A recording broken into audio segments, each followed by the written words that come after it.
This is Akanksha Singh. Welcome you on YouTube channel way to JRF। आज हम discuss करेंगे RDA 2020। इसका हम कंपैरिजन भी करेंगे। जो RDA 2010 वाली है, हम दोनों का कंपैरिजन करके पढ़ेंगे, तो इससे जो क्वेश्चंस हैं वो ज़्यादा क्लियर हो जाएंगे। तो इसमें हम करेंगे क्या, बहुत ज़्यादा एक्सपेक्टेड, जो मोस्ट एक्सपेक्टेड MCQs आएंगे कि हाँ कैसे MCQs आ सकते हैं, क्योंकि वैसे तो 2 या 3 क्वेश्चन आते हैं RDA से, बट इस बार RDA चेंज हुई है तो चांसेस हैं कि क्वेश्चन ज़्यादा आएँ। और चेंज हुई है तो हो सकता है कि जो पॉइंट्स चेंज हुए हैं वो पॉइंट्स को ज़्यादा हाईलाइट किया जाए कि हाँ कि जो भी पॉइंट चेंज हुआ है वो क्यों चेंज हुआ है, तो इससे रिलेटेड क्वेश्चंस जो हैं वो ज़्यादा आ सकते हैं। तो इसके लिए आपको करना क्या है कि आप जो है ना अपना नोटपैड एंड पेन वगैरह लेके बैठिए। जो भी डेटा आपको फैक्ट वाला डेटा है या कोई पॉइंट्स होते हैं वो साथ साथ में आप नोट डाउन करते जाइए, जिससे आपको बाद में RDA रिवाइज़ करने में हेल्प करेगा। एंड अगर अभी तक आपने चैनल सब्सक्राइब नहीं किया है तो चैनल को सब्सक्राइब जरूर कर लीजिएगा, साथ में नोटिफिकेशन बेल भी प्रेस कर दीजिएगा, जिससे आपको लेटेस्ट नोटिफिकेशन मिलते रहेंगे। एंड टेलीग्राम चैनल का जो लिंक है वो डिस्क्रिप्शन में दिया है, वहाँ से आप टेलीग्राम चैनल ज्वाइन कर लीजिए। ये PDF आपको वहाँ पे मिल जाएगी। एंड इससे पहले भी हमने एक RDA है, उसमें हमने डिटेल में डिस्कस किया है, तो उस वीडियो का लिंक भी आपको डिस्क्रिप्शन बॉक्स में मिल जाएगा। वहाँ से वो वीडियो भी आप ज़रूर चेक करिएगा, क्योंकि उसमें हमने डिटेल में एक्सप्लेनेशन किया, हमने उसको डिटेल में पढ़ा है कि क्या क्या पॉइंट्स चेंज हुए हैं, क्यों चेंज हुए हैं। इसमें हम पॉइंट्स के साथ साथ डेटा भी कवर करने वाले हैं कि क्या क्या पॉइंट्स चेंज हुए हैं और क्यों पॉइंट्स चेंज हुए हैं। तो ये वीडियो आप अपने फ्रेंड्स के साथ ज़्यादा से ज़्यादा ज़रूर शेयर करिएगा। सो स्टार्ट करते हैं। क्वेश्चन नंबर 1 क्या है, RDA 2020। RDA means recommended dietary allowances, जो 2020 आई है वो फार्मूलेट की गई है बाय द एक्सपर्ट कमेटी। जो ये RDA 2020 है, इसको किसने, कौन सी जो एक्सपर्ट कमेटीज़ हैं जिन्होंने इसको फॉर्मुलेट किया है, RDA 2020 को बनाया है। तो ऑप्शन क्या है, NNMB, NFHS, WHO, IAP, all of these. तो पहले तो इनके हम फुल फॉर्म देखते हैं। NNMB national nutrition monitoring bureau. उसके बाद आता है NFHS national family health survey. WHO is world health organization, जिसने WHO ने हेल्थ की डेफिनेशन भी दी है, जिसको 7 अप्रैल को हम हेल्थ डे मनाते हैं, world health day. IAP Indian academy of paediatrics. तो इसका जो आंसर है वो ऑल ऑफ दीज करेक्ट है। आप बहुत सारे लोग यहाँ पे बात करेंगे कि ICMR और NIN क्या है। तो ICMR और NIN ने मिलके ये रिपोर्ट को पब्लिश किया है, और इन सब जो ये कमेटीज़ हैं इन्होंने डेटा कलेक्ट किया है। इनके डेटा को बेस पे लेके RDA 2020 फॉर्मुलेट की गई है, और RDA को पब्लिश किया है NIN और ICMR ने एक साथ मिलकर एक रिपोर्ट को पब्लिश किया है। तो यहाँ पे जो आंसर हो जाएगा वो है all of these. Next question आता है, बिफोर 1989 के पहले जब RDA फॉर्मुलेट हुई थी तब वहाँ पे रेफरेंस वेट क्या था मैन एंड वुमेन का। क्योंकि जो भी RDA बनती है वो एक रेफरेंस हम लेते हैं ना, एक रेफरेंस वेट, हाइट, एज, एक रेफरेंस हाइट, वेट और एज लेके जब बनाते हैं। तो जब 1989 के पहले जब फर्स्ट टाइम RDA फॉर्मुलेट हुई थी तब मेन और वुमेन का रेफरेंस वेट क्या लिया गया था। उस टाइम जब 1989 में जब फर्स्ट टाइम RDA फॉर्मुलेट हुई थी तब जो है रेफरेंस वेट लिया गया था 60 kg मेन के लिए था और 50 kg वुमेन के लिए था। तो ऑप्शन नंबर A करेक्ट है। जब 1989 में फर्स्ट टाइम RDA फॉर्मुलेट हुआ था, बनाया गया था, तब जो रेफरेंस वेट लिया था, एक आइडियल वेट लिया गया था मेन का, वो था 60 kg, और जो आइडियल वेट लिया गया था वुमेन के लिए वो था 50 kg। और जो अभी प्रेजेंट वाली RDA है हम उसका भी देखते हैं कि आइडियल वेट क्या है मेन एंड वुमेन के लिए। जो RDA 2020 बनी है अभी नई, उसमें जो रेफरेंस वेट लिया गया है वो मेन के लिए है 65 kg और वुमेन के लिए है 55 kg। आपको यहाँ पे करना क्या है, आपको जो 2010 वाली RDA है और यहाँ पे 2020 वाली RDA है, आपको ये दोनों RDA लेके एक साथ कंपेयर करके पढ़ना है, क्योंकि इससे जो डेटा है कहाँ पे चेंज हुआ है, कौन सा डेटा इम्पॉर्टेंट है, तो ये आपको याद करने में थोड़ा आसानी रहेगी और इससे कन्फ्यूजन भी नहीं होगी। तो यहाँ पे देखो, जब हमने लिया है कि ये जो RDA जो 2020 वाली थी उसमें जो रेफरेंस वेट लिया गया है मेन एंड वुमेन का, मेन का है 65 kg, वुमेन का है 55 kg। सो नेक्स्ट क्वेश्चन आता है, in RDA 2020 what is the reference age for men and women. जो मेन एंड वुमेन के लिए रेफरेंस एज क्या ली गई थी, तो जो RDA 2020 है उसकी रेफरेंस एज है 19 ईयर से 39 ईयर तक की। ये एक रेफरेंस एज ली गई है कि आइडियल एज मानी गई है कि ये एज जो है सबसे ज़्यादा रिप्रोडक्टिव होती है, सबसे ज़्यादा एक्टिव एज माना गया। और इसी एज को जो 19 साल से 39 ईयर तक की जो एज है, इसी एज को लेके इसी के बेसिस पे इसमें 19 से 29 ईयर की एज में क्या एक्टिविटीज़ होती हैं, क्या बॉडी की रिक्वायरमेंट्स हैं, इसको लेके RDA बनाया गया। ये है बात, हम ये हो गई जो RDA 2020 वाली है वो। अब जो RDA जो इसके पहले RDA थी 2010 वाली, उसमें क्या था, तो जो 2010 वाली RDA थी उसमें जो एज थी वो थी ये वाली 20 से 39 एज वाली, ये 2010 की है। और यहाँ पे 2020 वाली में क्या हो गया है, ये 20 से घटा के 19 कर दिया गया है। ठीक है, ये 19-20, तो इसको ऐसे भी याद कर सकते हो कि 19 और 20 करके कि हाँ इसको 2020 वाली जो RDA है उसमें जो रेफरेंस जो एज थी उसको एक कम कर दिया है, 19 कर दिया है। और 2010 तक जो RDA थी उसमें जो रेफरेंस एज थी वो 20 से 39 ईयर तक थी। और जो 2020 वाली RDA है उसमें 19 से 39 तक की एज हो गई है। नेक्स्ट क्वेश्चन आता है, what is the energy requirement of 6 year child. देखो यहाँ पे स्पेशली पूछा गया है 6 ईयर चाइल्ड का। वो क्यों, क्योंकि इन्होंने 6 से जो 12 ईयर तक के बच्चे हैं इनको अपना बेस माना था। जो ये RDA 2020 वाली RDA आई है उसमें एनर्जी का, उसमें बोलते हैं ना कि एनर्जी अलग से एनर्जी का कोई कैलकुलेशन नहीं दिया है, कुछ नहीं दिया है, तो वो इसका रीज़न भी उसमें दिया है। उसमें रीज़न ये दिया है कि इन्होंने जो 6 से 12 ईयर के जो बच्चे थे इनको अपना बेस माना था।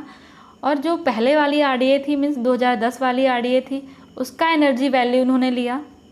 और 2020 की जब RDA बना रहे थे तब इन्होंने क्या किया, एनर्जी को कैलकुलेट करने के लिए इन्होंने कुछ मेथड्स यूज़ किए। जैसे उसमें जो मेथड यूज़ हुआ था वो था doubly labelled water and heart rate monitoring method.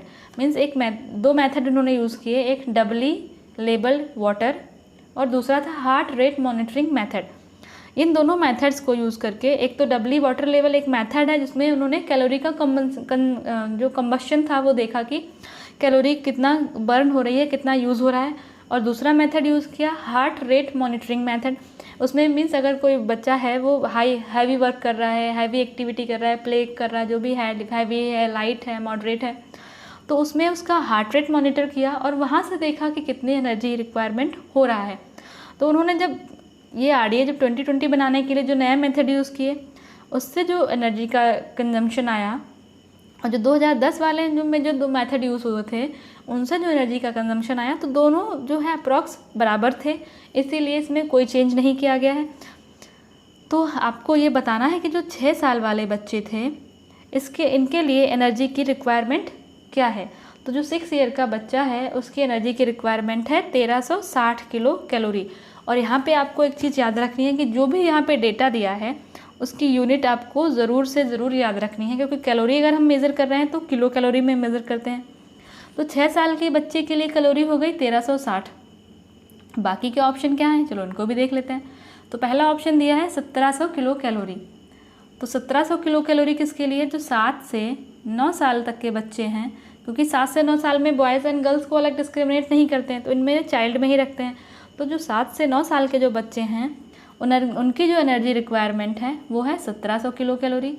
उसके बाद आता है क्या, 2220 कैलोरी। 2220 कैलोरी ये जो 10 से 12 साल के, यहाँ पे आ गया है डिस्क्रिमिनेशन, जो 10 से 12 साल के जो बॉयज़ हैं, ठीक है, ये बॉयज़ की कैलोरी है 2220।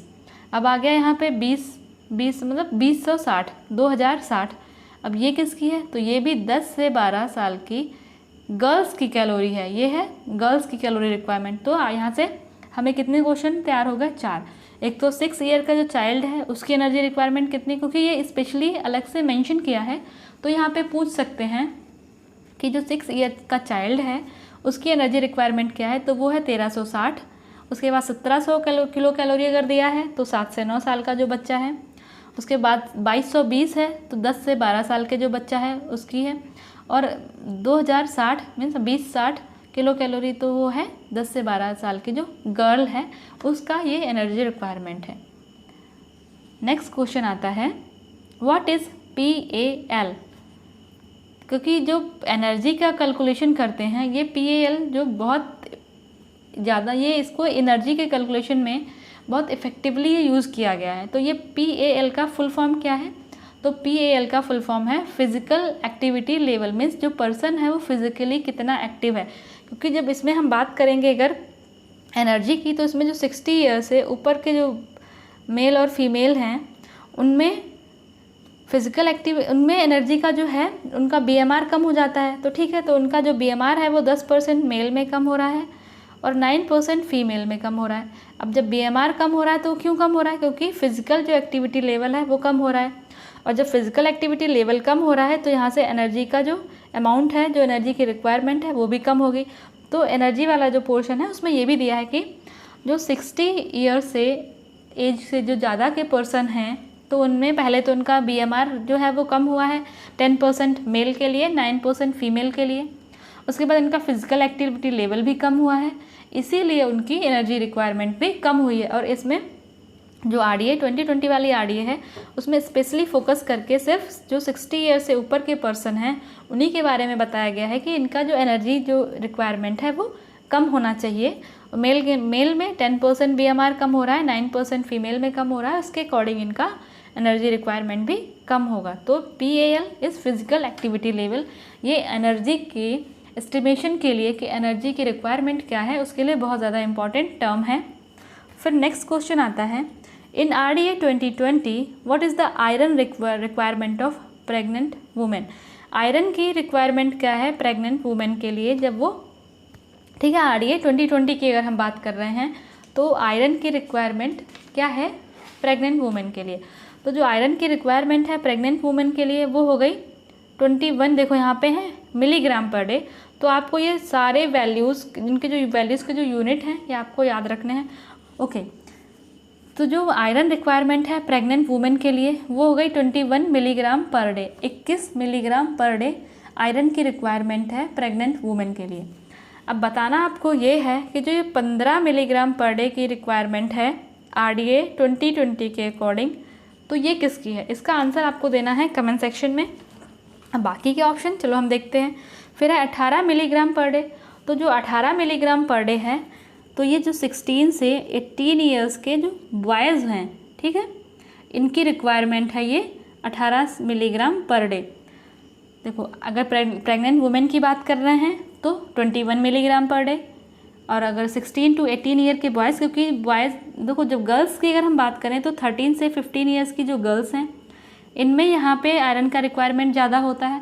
और अगर हम जब बॉयज़ की बात करेंगे तो 16 से 18 ईयर्स के बॉयज़ का रिक्वायरमेंट ज़्यादा होता है आयरन का, क्योंकि जब बॉयज़ 16 to 18 ईयर्स में होते हैं तो इनमें मसल डेवलपमेंट होता है, इसलिए आयरन की रिक्वायरमेंट होती है। और गर्ल्स की अगर हम बात करें 13 to 15 ईयर्स में, तब इनमें मेंस्ट्रुअल साइकिल स्टार्ट हो जाते हैं तो आयरन लॉस वहाँ से होता है। तो इसीलिए जब गर्ल्स 13 to 15 एज में इनका आयरन रिक्वायरमेंट ज़्यादा होता है, और बॉयज़ का 16 to 18 ईयर की एज में जो है आयरन रिक्वायरमेंट ज़्यादा होता है। तो ये जो 15 मिलीग्राम पर डे आयरन की रिक्वायरमेंट है ये किसकी रिक्वायरमेंट है अकॉर्डिंग टू RDA 2020, इसका आंसर आपको कमेंट सेक्शन में बताना है। एंड वीडियो अगर अच्छी लगे तो अपने फ्रेंड्स के साथ ज़्यादा से ज़्यादा शेयर ज़रूर करिएगा। नेक्स्ट क्वेश्चन है in RDA 2020 what is the iron requirement of lactating mother, क्योंकि हम लैक्टेटिंग मदर की बात भी कर रहे हैं, क्योंकि जो आयरन की रिक्वायरमेंट है वो प्रेगनेंसी में ज़्यादा इंक्रीज़ करती है, क्योंकि वहाँ पे फीटस को आयरन स्टोर चाहिए होते हैं, ब्लड वॉल्यूम चेंज होता है तो वहाँ पे फिर आयरन की रिक्वायरमेंट बढ़ जाती है। तो प्रेगनेंसी में आयरन की रिक्वायरमेंट है जो वो ज़्यादा बढ़ जाती है। और फिर आ जाता है लैक्टेशन। तो लैक्टेशन में जो बेबी है उसमें तो पहले से ही आयरन स्टोर्स हैं तो उसको बहुत ज़्यादा आयरन की रिक्वायरमेंट नहीं होती है। तो यहाँ पे अगर हम बात करेंगे तो लैक्टेटिंग मदर जो है, जो ब्रेस्ट फीड करा रही है मदर, तो उसका आयरन का रिक्वायरमेंट कितना है, तो उसका आयरन का रिक्वायरमेंट होता है 16 मिलीग्राम पर डे, और प्रेग्नेंट वुमेन का कितना था 21 मिलीग्राम पर डे। ठीक है, तो ये दोनों में आपको डिफरेंस याद रखना है। प्रेगनेंसी में ज़्यादा इसलिए होती है क्योंकि ब्लड वॉल्यूम इंक्रीज़ करता है और जो फीटस डेवलप हो रहा है उसके लिए भी आयरन के सोर्स चाहिए, इसीलिए यहाँ पे आयरन की रिक्वायरमेंट ज़्यादा है और लैक्टेशन में आयरन की रिक्वायरमेंट इसलिए कम हो जाती है। अब 10 मिलीग्राम पर डे किसकी रिक्वायरमेंट है? जो 7 से 9 ईयर के चाइल्ड हैं इनकी रिक्वायरमेंट है 10 मिलीग्राम पर डे।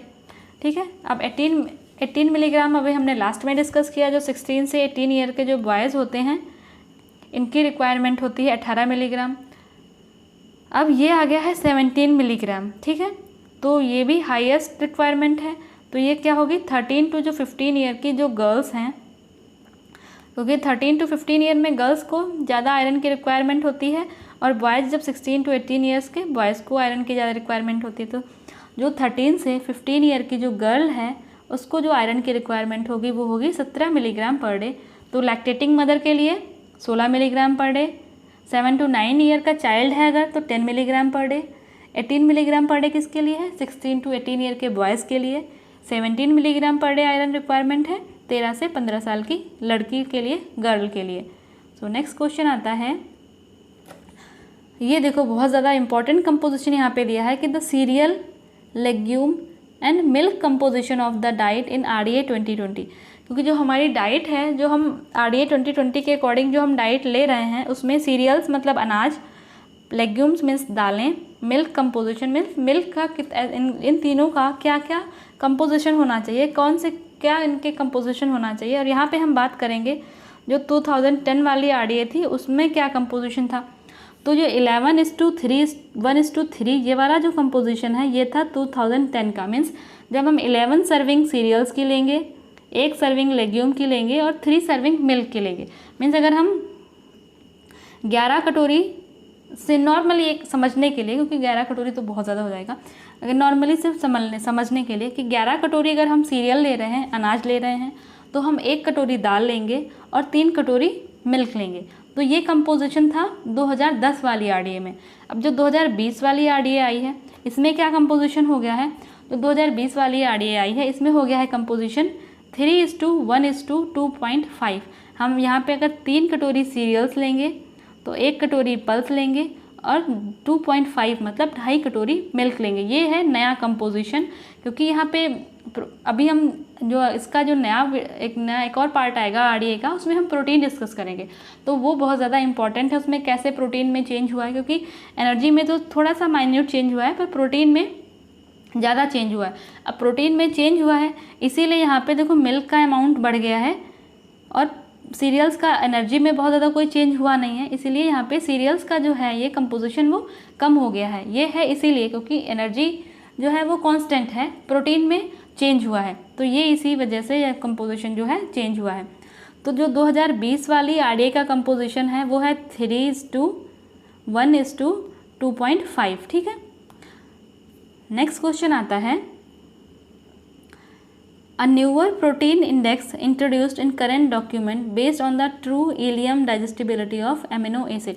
इलियम क्या है? स्मॉल इंटेस्टाइन का पार्ट है और जितने भी हमारे न्यूट्रिएंट्स हैं इनका जो एब्जॉर्प्शन होता है वो जाके स्मॉल इंटेस्टाइन में होता है। और यहाँ पे हम बात कर रहे हैं प्रोटीन इंडेक्स की, तो इसमें आप सिंपल सी अगर बात की है प्रोटीन इंडेक्स की तो ज़रूर कोई ना कोई नया टर्म यूज़ किया होगा। तो यहाँ पे प्रोटीन की जो डाइजेस्टिबिलिटी, अमीनो एसिड की जो डाइजेस्टिबिलिटी चेक कर रहे हैं, तो उसकी डाइजेस्टिबिलिटी के लिए क्या नया टर्म यूज़ किया है वो आपको बताना है। PDCAAS, NPU, PER, DIAAS। तो इसमें जो नया टर्म यूज़ किया है वो है DIASS। ये है क्या? इनके बारे में हम आगे देखते हैं। PDCAAS, ठीक है, protein digestibility corrected amino score. ये है प्रोटीन डाइजेस्टिबिलिटी, ये इनका फुल फॉर्म है protein digestibility corrected amino acid score. तो ये किस लिए यूज़ किया जाता है? प्रेडिक्ट करता है overall efficiency of protein utilize in term of 2 component. देखो यहाँ पे क्या है, डाइजेस्टिबिलिटी एक तो, और उसके बाद उसका स्कोर दिया है तो उसकी बायोलॉजिकल वैल्यू। तो जो PDCAAS है ये 2 फैक्टर पे काम करती है कि जो भी प्रोटीन जो पर्सन ने कंज्यूम की है तो वो बॉडी में जाके कितनी डाइजेस्ट हुई है और कितनी वो बायोलॉजिकली उसकी वैल्यू कितना अवेलेबल है, मीन्स डाइजेस्ट हुआ है और कितना वो बॉडी में यूज़ हो रही है। ये दोनों टर्म अलग अलग यूज़ किए जाते हैं। PDCAAS प्रोटीन, देखो यहाँ पे सिंपल से नाम से ही क्लियर है। प्रोटीन एक तो डाइजेस्टिबिलिटी, दूसरा करेक्टेड एमिनो स्कोर।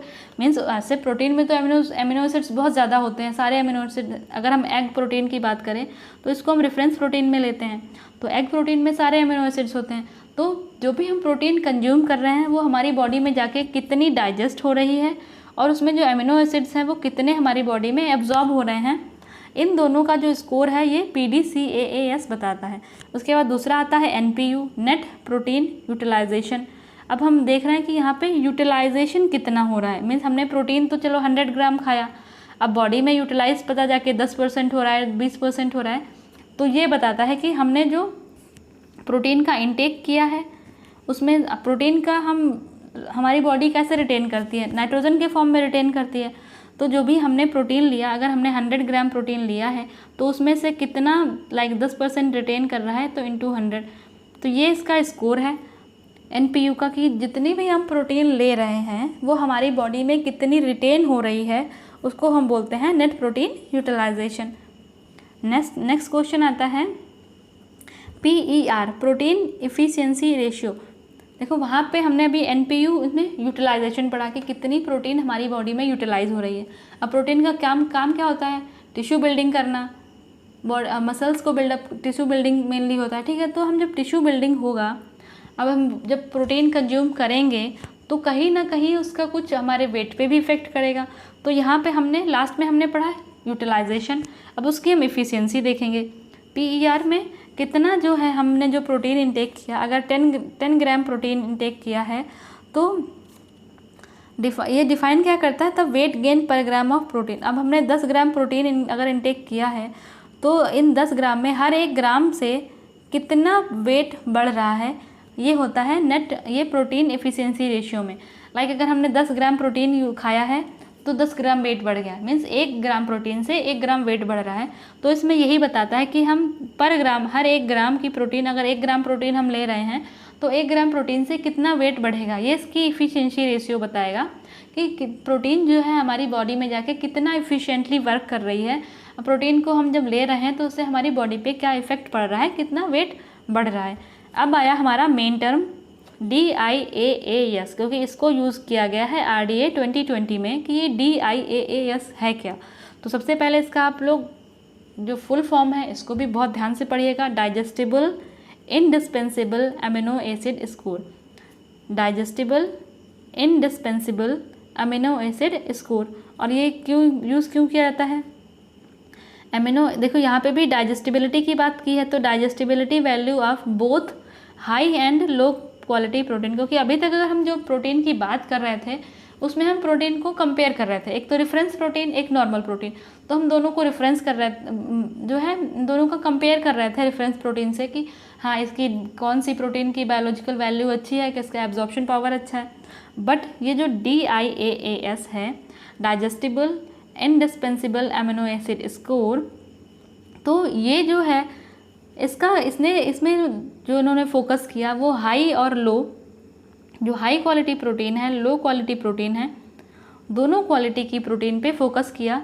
और ये इसमें जो दोनों हाई क्वालिटी प्रोटीन की डाइजेस्टिबिलिटी क्या है और लो क्वालिटी की प्रोटीन थी उसकी डाइजेस्टिबिलिटी क्या है, इन दोनों टर्म के बारे में इस पर फोकस किया है। इसीलिए ये टर्म जो है इम्पॉर्टेंट है, क्योंकि अभी तक हम पढ़ते आ रहे थे नॉर्मल प्रोटीन क्या है, रेफरेंस प्रोटीन क्या है, दोनों का कंपैरिजन क्या है, कौन से ज़्यादा अच्छी, किसका बायोलॉजिकल वैल्यू अच्छा है, किसका एब्जॉर्प्शन पावर अच्छा है, किसकी इफिशियंसी अच्छी है, हम यही सब पढ़ रहे थे अभी। अब इसमें जो आया है ये आया है कि जो प्रोटीन क्वालिटी हाई हो या लो हो, दोनों की डाइजेस्टिबल वैल्यू जो है उसके बारे में इसमें बात की गई है। इसीलिए प्रोटीन की वैल्यूज़ जो हैं वो RDA 2020 में चेंज हुई हैं। तो वीडियो अगर आपको अच्छा लगे तो लाइक एंड शेयर ज़रूर करिएगा। और जो आपसे क्वेश्चन था कि जो 50 मिलीग्राम आयरन है पर डे, ये किसकी रिक्वायरमेंट है, 15 मिलीग्राम आयरन पर डे, ये किसकी रिक्वायरमेंट है RDA 2020 के अकॉर्डिंग। तो इसका आंसर आपको देना है कमेंट सेक्शन में। एंड वीडियो अगर आपको अच्छी लगी हो तो लाइक ज़रूर करिएगा, कमेंट करके बताइए वीडियो आपको कैसी लगी। एंड अगर कोई भी डाउट हो इस वीडियो को लेकर, कोई भी क्वेश्चन आपको समझ नहीं आया हो, कोई डेटा समझ नहीं आया हो, तो आप फ्रीली कमेंट सेक्शन में पूछिए एंड वीडियो को ज़्यादा से ज़्यादा अपने फ्रेंड्स के साथ शेयर करिए। अभी तक आपने चैनल सब्सक्राइब नहीं किया है तो चैनल को सब्सक्राइब जरूर कर लीजिएगा। मिलते हैं नेक्स्ट वीडियो में, तब तक के लिए wish you all the very best, good luck, bye bye.